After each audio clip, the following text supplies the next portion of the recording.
Olá pessoal, meu nome é Fábio e eu estou fazendo uma série de vídeos falando sobre a superação de medos. Medo de altura, medos de outras origens. Você por acaso tem um medo que te limita, que te atrapalha? Você tem um medo que você gostaria de vencer, que você gostaria de superar?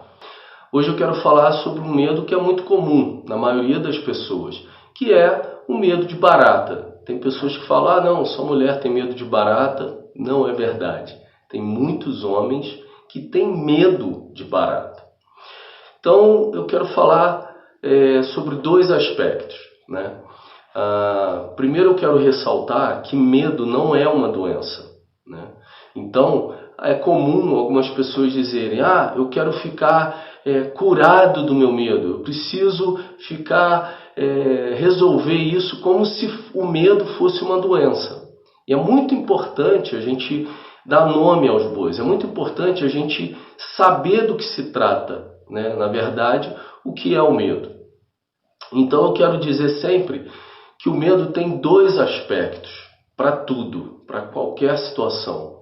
O aspecto negativo, que é onde ele acaba limitando, né, a pessoa, impedindo a pessoa, bloqueando ela de evoluir numa determinada área, num determinado momento da sua vida, e isso sim é limitante. Esse medo precisa ser trabalhado para que a pessoa não, às vezes, fique livre totalmente dele, mas para que ela saiba lidar com isso. E na mesma situação, o medo tem um aspecto positivo. Vou dar um exemplo da barata. Qual seria o aspecto positivo do medo da barata? A barata por si só, ela não oferece perigo algum. Se você pegar uma barata criada em laboratório, por exemplo, que é muito comum para experimentos, para testes, essa barata ela foi criada num ambiente totalmente higiênico, recebendo uma alimentação balanceada, específica para ela como inseto, e ela não se envolve ou não caminha ou não transita por ambientes pouco higiênicos ou por ambientes contaminados. Então, essa barata ela não oferece nenhum tipo de risco para os seres humanos. Ela não oferece nenhum tipo de problema para ser tocada, né? Para que essa barata seja colocada na mão, que seja, ou encoste em uma parte do nosso corpo. Só que uma pessoa que tem medo de barata não consegue se aproximar desse inseto, independente se ele foi criado no ambiente higiênico ou não. Então, a barata por si só, ela não tem uma característica que agride a nós seres humanos, que pode trazer algum ferimento, alguma dor. Não, ela não tem. Agora, vai falar isso para quem tem medo de barata, né? Não quer nem saber, se distancia. Então, um aspecto positivo de se ter medo de barata é que a barata a barata solta, ela transita por todos os ambientes. Então, e ela entra com muita facilidade em ralos, tem contato com esgoto, né? Lixo. Então, todos esses ambientes, sim, eles podem causar algum perigo à saúde de nós seres humanos. Então, nesse aspecto, é bom que a gente tenha esse receio da barata, mas não é porque ela, como inseto, oferece algum risco à nossa saúde, ok? Isso é muito importante de ser dito. Então, pensando pelo aspecto positivo, para uma preservação de saúde, é positivo sim ter medo de barata. Então, eu posso evitar algum tipo de contaminação, algum tipo de problema de saúde por ter não ter contato com barata. Agora, isso não significa que eu preciso ter medo da barata. Eu posso simplesmente, por aversão mesmo, por higiene, me distanciar dela. E essa convivência também não vai fazer falta alguma, correto? Então, a maioria das pessoas tem nojo de barata, tem aversão ao inseto por saber que é um inseto que lida com esse tipo de ambiente que é sujo, que pode ser nocivo, pode trazer algum tipo de contaminação para a saúde, e aí sim, isso é extremamente positivo. Então, até certo ponto, essa aversão, que pode também ser confundida, né? Aversão por nojo, enfim, isso que eu já falei, ela pode ser confundida com medo. E existe um distanciamento entre uma e outra. Então, muitas vezes, uma pessoa tem nojo de barata e pela reação, a cara dela, quando vê uma barata ou alguma coisa assim, alguém vendo pode falar, ela tem medo de barata. E pode não ser medo, ok? Então, existe sim a aversão ao inseto que não tem nada a ver com o medo. E mesmo que haja um medo controlado, em que a pessoa não se limita, né, a nada, ela só tem aquele cuidado exagerado, mas se ela tiver que pisar na barata para matar a barata que está no ambiente, ou se ela tiver que entrar no ambiente que tem uma barata, ela não vai deixar de fazer, mesmo tendo um pouco de medo. Não quero que esse medo da barata encostar nela, por exemplo. Isso é um medo. Então, 3 classificações: aversão, nojo por aversão, aversão por nojo e tal. Medo, um medo controlado, um medo equilibrado, um medo que a pessoa até pode tomar um susto quando vê a barata, mas ela não vai ficar paralisada, não vai perder o controle das suas emoções e das suas ações, não vai perder o controle, o raciocínio por dizer, eu posso entrar aqui, eu posso mexer, né? Em outros ambientes aqui desse quarto, embora tenha uma barata, embora possa aparecer uma barata, e eu vou me distanciar dela, né? Então isso já seria um medo controlado, equilibrado em relação à barata. E tem o medo exagerado. Esse sim é um medo negativo. Esse é o que nós chamamos de medo limitante. Então, o que vem a ser esse medo limitante, especificamente falando da barata?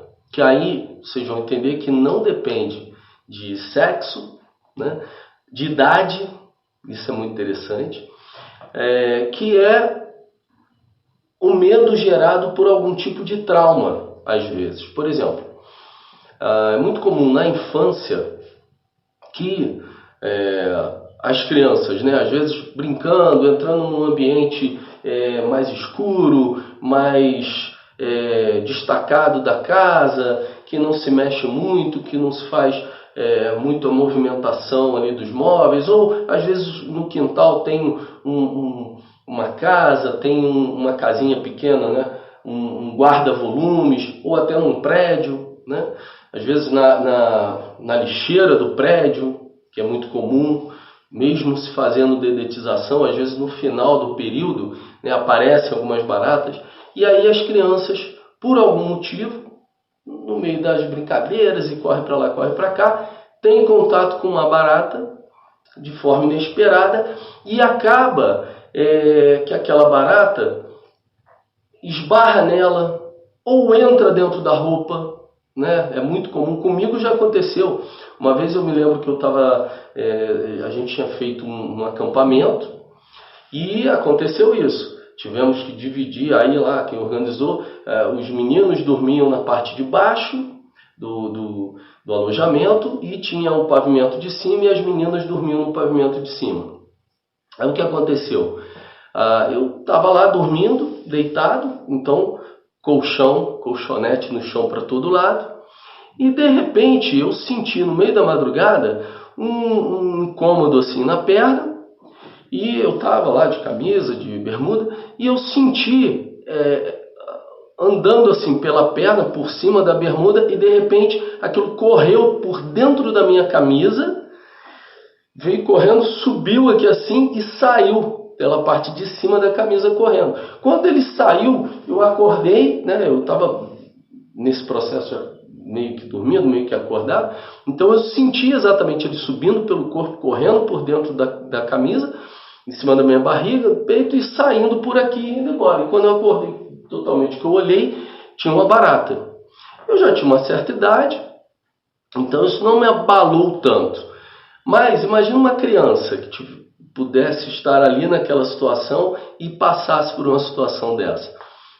Independente, gente, se era um menino ou uma menina, às vezes o susto, aquele incômodo da sensação da barata correndo por dentro da camisa, sabe como é que é? Já tem gente assim apavorada, tem medo de barata, já deve estar assim, desliga isso, muda desse vídeo, não quero mais assistir.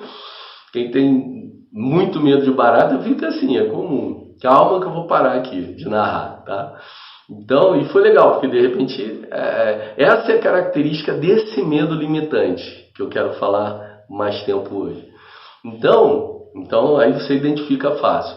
Então o que acontece?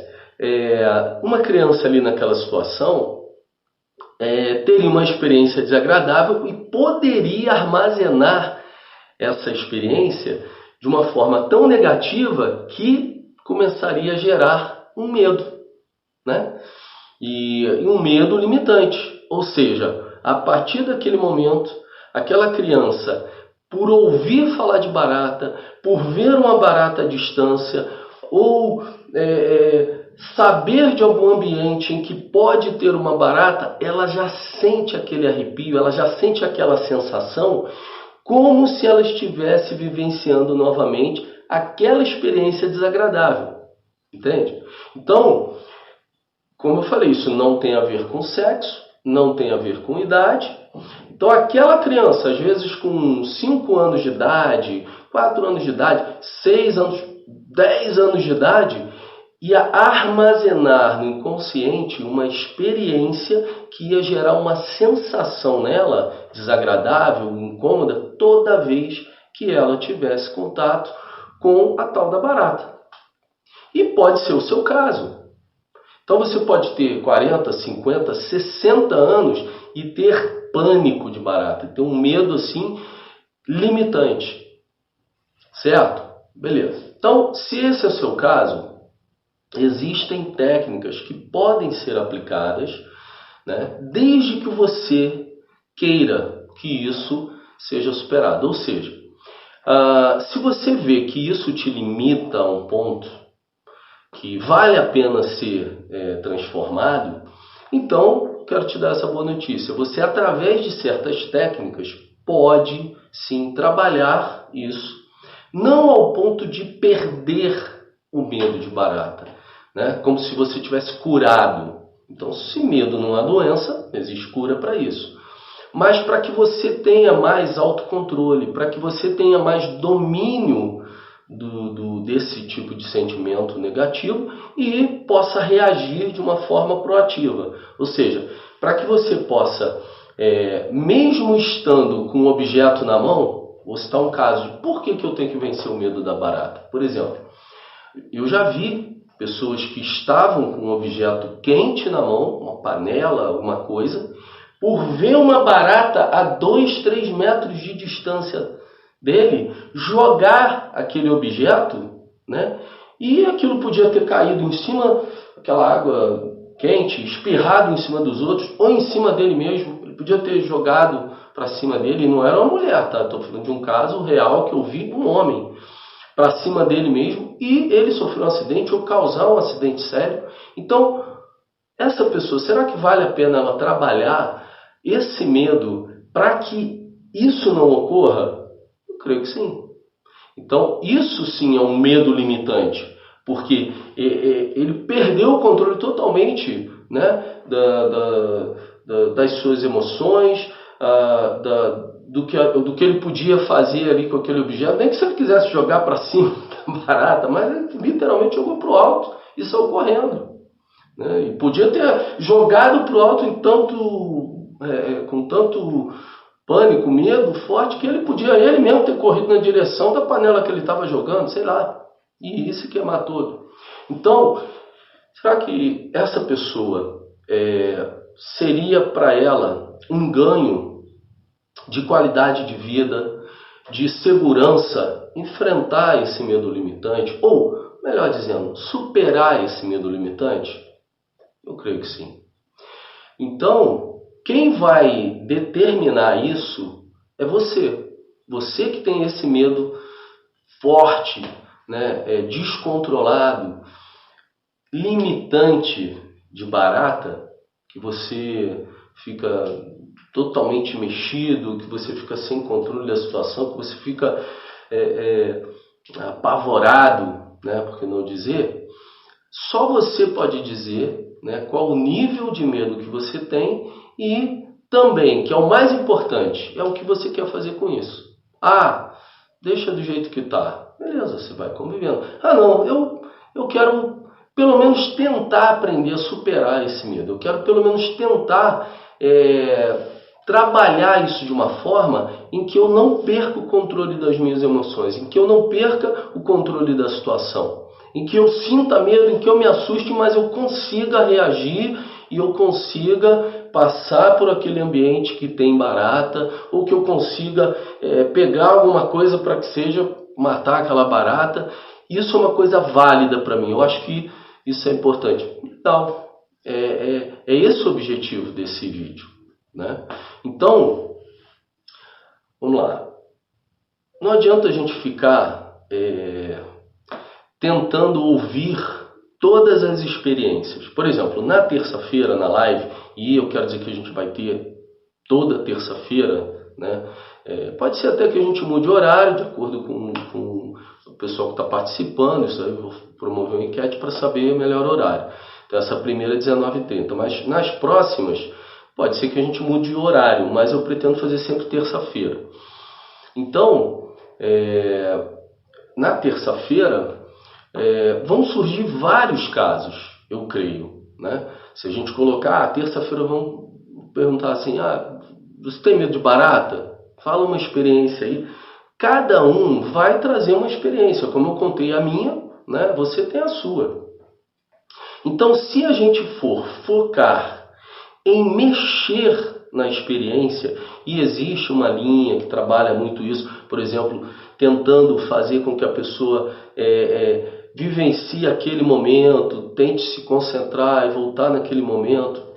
Em muitos casos isso é importante e tal, mas isso não é uma técnica que pode ser aplicada pela própria pessoa. Isso tem que ser feito nas mãos de um profissional, um psicólogo, um terapeuta, um psicanalista, outras vertentes daí, né? O pessoal que às vezes trabalha com PNL, eu já ouvi que tem alguns palestrantes e pessoas que ministram curso de PNL que sabem lidar com esse tipo de situação e conseguem usar gatilhos mentais para mudar isso rápido, né? Mas eu quero trabalhar com vocês com técnicas que eu fui desenvolvendo, fui aprendendo, né, por necessidade até pessoal, que eu vejo que podem ser aplicadas por qualquer pessoa em si mesmo. Só que vou dar o primeiro passo. Hoje, a gente continua, para não ficar muito grande esse vídeo, a gente continua no outro vídeo, na live, falando sobre isso. O passo mais importante é, primeiro, identificar se o medo em relação àquele assunto que você tem, ele é um medo limitante. Por quê? O medo limitante é que traz prejuízo, é que traz perda para a gente, né? Então, primeira coisa, eu falei aqui sobre aversão, nojo, falei sobre medo, né? Claro, se eu estou aqui, vem uma barata voando, eu tomo um susto. Então eu tenho medo também, né? Isso de certa forma, só me assustei, mas eu não vou ali, vou ficar olhando, sei lá, não é uma coisa prazerosa, né? Vamos ser sinceros, ficar mexendo em barata. A não ser os criadores lá. Agora eu estou vendo que já tem até ração de barata para seres humanos. Enfim, vamos lá, vamos voltar aqui para o tema, para a linha central do tema. Então, ou se o teu tema é esse, o teu medo é esse, que te apavora, que tira o teu controle, que tira a tua paz, que tira o teu equilíbrio, né? Que faz você, com 40 anos, parecer uma criança de 7, 8 anos, 6 anos de idade. Então, primeira coisa é identificar. Fábio, esse é o meu medo. Realmente eu tenho um medo limitante. Beleza, identificamos. Primeiro passo da técnica é esse, ok? Por quê? Se você só tem um medo, calma, pode ser que não gere em você o segundo passo, ou o segundo tópico da técnica. Qual seria? Definir qual a importância que tem superar esse medo. Esse é o segundo tópico, ou o segundo passo, como queira chamar, dessa técnica, que você mesmo pode se aplicar. Então, depois de definir se o medo que você tem em relação àquele assunto, porque isso não é só para barato, vocês vão ver ao longo aí das semanas, dos meses, você pode trabalhar isso para tudo. Então, primeiro passo, saber se é limitante. Segundo passo, é limitante, Fábio. Segundo passo, definir a que ponto você acha útil, importante e você quer superar esse medo. Esse é um passo decisivo na aplicação das técnicas. Ou seja, se eu tenho medo que é limitante, que me atrapalha, que me incomoda, mas eu não tenho interesse em lidar com ele, eu não tenho interesse em superar ele, eu não tenho interesse em trabalhar isso de alguma forma, não adianta nada aprender as outras técnicas que vêm à frente. Então, hoje eu vou me ater à primeira e à segunda técnica. E vou me ater a medo de barata. Seja você homem, mulher, seja você criança, adulto, não importa idade, sexo, religião. Se você tem medo de barata, pensa se esse medo é limitante e, se for limitante, se você realmente quer mudar esse quadro, se você quer ter domínio sobre essa situação, sobre as emoções que isso gera em você, né? Então, o mais importante é você lembrar das situações que você já viveu, né? Se isso te constrangeu. Tem muitas pessoas que passam situações que acabam ficando constrangidas, né? Com os amigos, com a família, com os colegas de trabalho, né? Aí gera aquela zoação, aquele bullying até certo ponto equilibrado, né? E acaba gerando apelido. Então, isso te incomodou e você diz assim, não, eu quero trabalhar esse medo. Eu não quero... Se existe uma forma, uma técnica de trabalhar esse medo, eu acho isso importante, eu quero aprender isso aí. Então, registra isso para você, tenta lembrar, né, dessas situações, para que você tenha motivação suficiente para investir teu tempo e tua energia nisso. Porque é completamente possível reverter esse quadro, tá bom? Se você tem um amigo, uma amiga que tem um medo limitante, que você convive, sabe que aquilo atrapalha a pessoa e que ele não gosta, convida ele para vir participar com a gente, tá bom? E eu quero aprender com vocês também a superar outros medos. Então, vou ficando por aqui. Um forte abraço. Até terça-feira.